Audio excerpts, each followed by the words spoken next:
Hi everyone, my name is David Robina. This is Rona Patel, Aaron Gopal-Kumar, and Finley Urschel.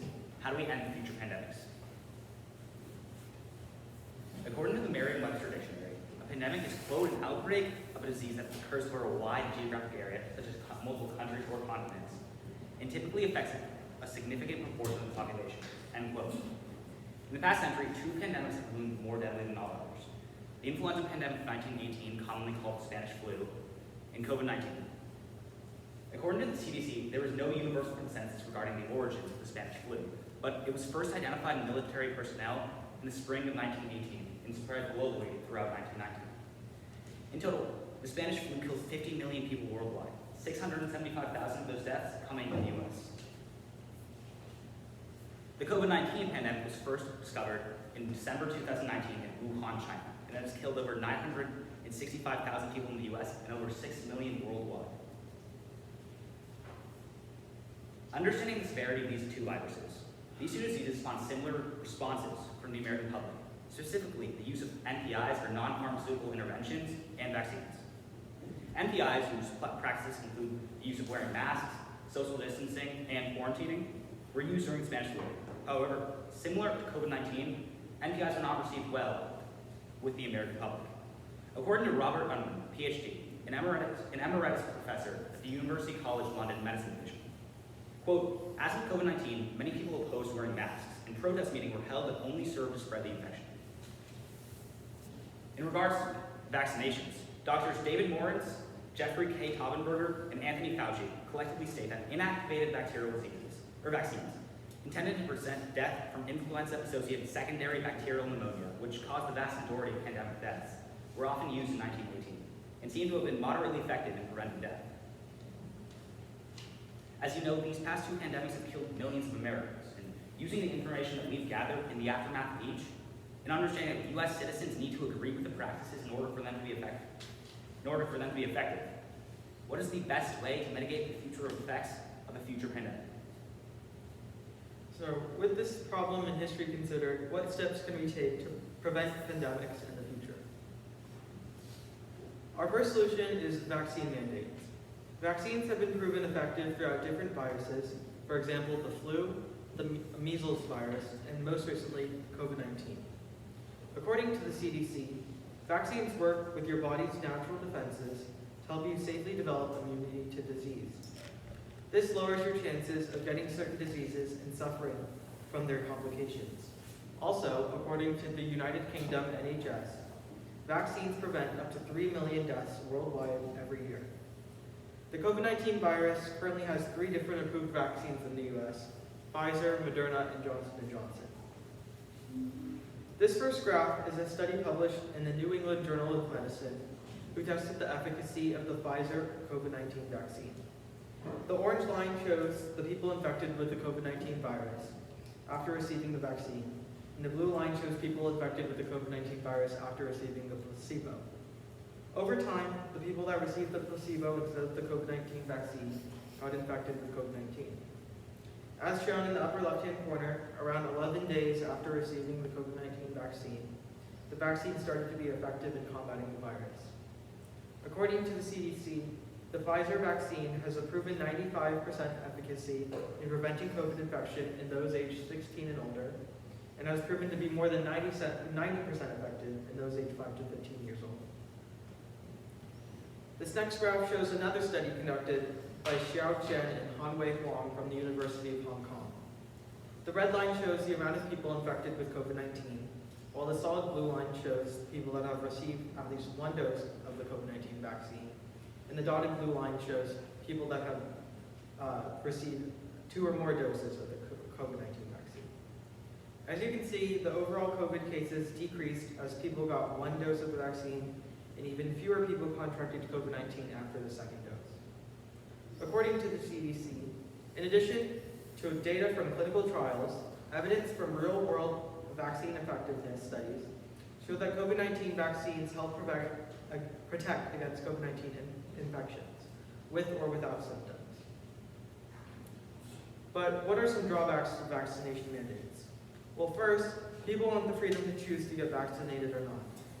According to a study conducted by Health Affairs, Those opposed to vaccination mandates have argued that they are unethical because they might infringe on personal liberties or because they violate religious freedoms. As a solution to this, President Biden created a vaccine or test bill, allowing people to get tested instead of vaccinated. However, this bill is still not agreed upon amongst Republicans and Democrats and was rejected in the Supreme Court. Finally, fear. People are scared of this new vaccine because of how quickly it was developed, and most likely they will still be scared during future pandemics. Our second solution to this is by implementing quarantine. First, we must differentiate between quarantine and isolation. According to the Centers for Disease Control and Prevention, also known as the CDC, quote, quarantine is a strategy used to prevent transmission of a certain virus by keeping people who have been in close contact with someone with the virus apart from others. However, quote, isolation is used to separate people with confirmed or suspected cases of the virus from those without the virus.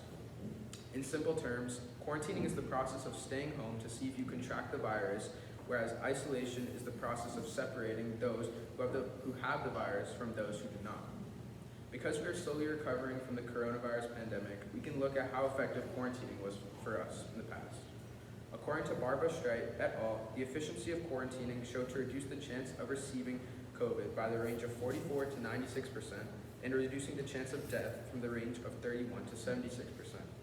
However, Streit says that alongside quarantining, implementing travel and school closures showed to be the best mitigation to future pandemics. Another question that might be proposed is how does one implement quarantine into the United States? At the state level, quarantine and other mandates are authorized by the governor or state board of health, according to Bloomberg law. Now looking at the federal level, the U.S. Secretary and Human Services is authorized to take measures to prevent the entry and spread of diseases from foreign countries into the United States. However, the authority for carrying out these functions on a daily basis has been given to the Centers of Disease Control and Prevention. With every solution comes its drawbacks. For quarantine, the first drawback is that it poses issues on mental health. According to Bill Javid, quote, quarantine and self-isolation can most likely cause a negative impact on one's mental health. Also, according to the U.S. Census Bureau, a third of Americans showed signs of clinical depression and anxiety during the peak of the coronavirus pandemic. This means that almost 110 million people showed signs of depression because having to social distance and quarantine at home. The second drawback to quarantine is the loss of jobs and business closures. According to the U.S. Bureau of Labor Statistics, quote, of the 16.9 million people unemployed during the pandemic, 9.6 couldn't go back to work because their employer closed or ran out of business. The reason for these business closures is primarily due to the fact that people were forced to stay inside their homes, and with fewer people supporting local businesses, they eventually weren't able to sustain themselves and ultimately had to close down. There's still one question that remains. What is the best solution? First, vaccines. The pros are that they decrease harm and deaths from the virus, as it was seen in the previously shown graph. Many vaccines are arguably the closest things we have to immunity, so they are obviously very important.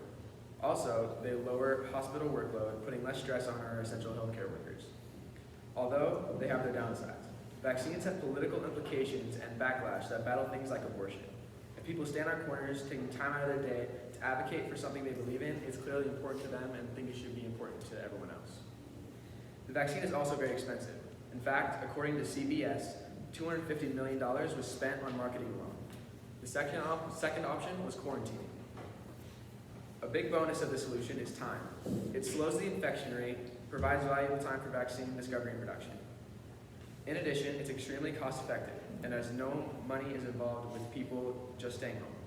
However, some negatives of quarantine are the revenue loss for exclusively in-person businesses, like restaurants and attractions like amusement parks. There are also mental health issues that branch from quarantine. According to the National Institute of Health, kids are especially susceptible to anxiety, distress, and social isolation when put into quarantine away from their friends. Through all these points, we believe quarantine heavily outweighs vaccines as a solution to our problem of future pandemics.